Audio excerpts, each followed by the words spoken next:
What's up everybody? I finally got a chance to sit down and play the Mass Effect Legendary Edition. I've been waiting all year for this to come out.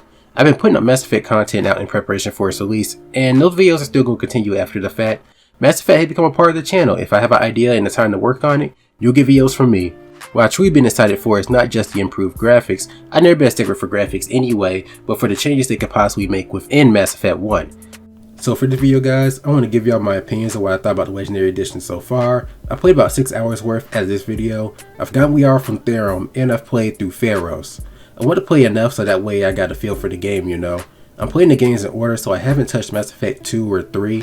I want to play them like I'm playing them for the first time, you know what I mean?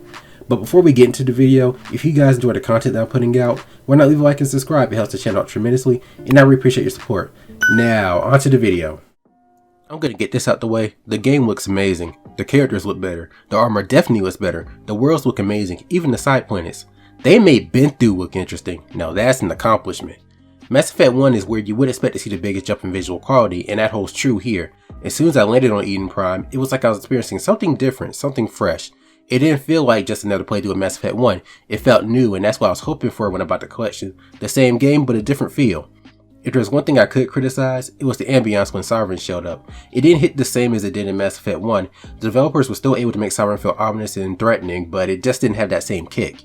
The controls took some time to get used to. For when the grenade button has been mapped to the X or the square button instead of the select button. This has been the hardest thing to get used to so far. I can't tell y'all how many times I pressed the select button instead, or if I accidentally pressed the X button and sent a grenade to who knows where. I'm getting better at that, but sometimes I still slip up.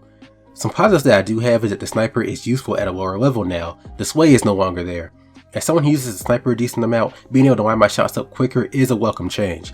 The melee attack has been moved to a button, and I know controller players are happy about that because before, the melee attack was automatic, so it was unreliable at times. This made dealing with the colonists on Pharos so much easier. No more running in and hoping that you hit somebody. Speaking of running, the storm ability has been nerfed, but in a good way. It is slower, but you can do it for much longer. No more going from 0 to 100 in an instant, no more speeding Krogan, although they can still make it to you. You can also run outside of missions, which I welcome, especially in Mass Effect 1 where the hub worlds are huge.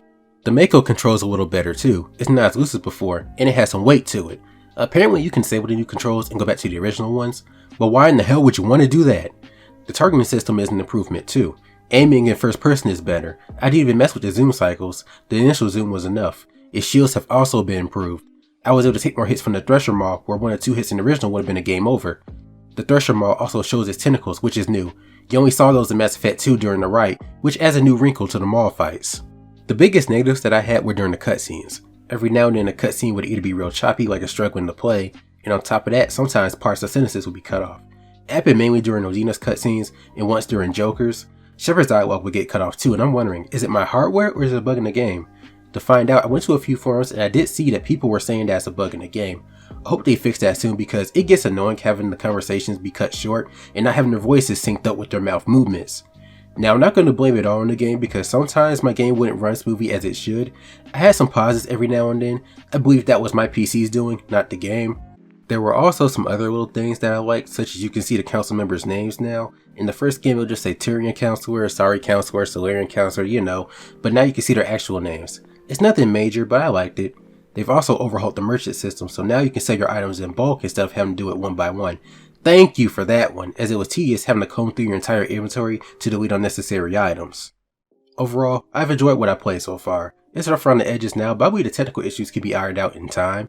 I'm happy with the changes they made to Mass Effect 1, and I can't wait to see what other changes they make through the next 2 games. I can say that I'm impressed with what they put together. What was y'all experience playing through the Legendary Edition? Let me know in the comments. Thank you for watching guys, feel free to like, comment, and subscribe, and I'll see you on the next one. Peace.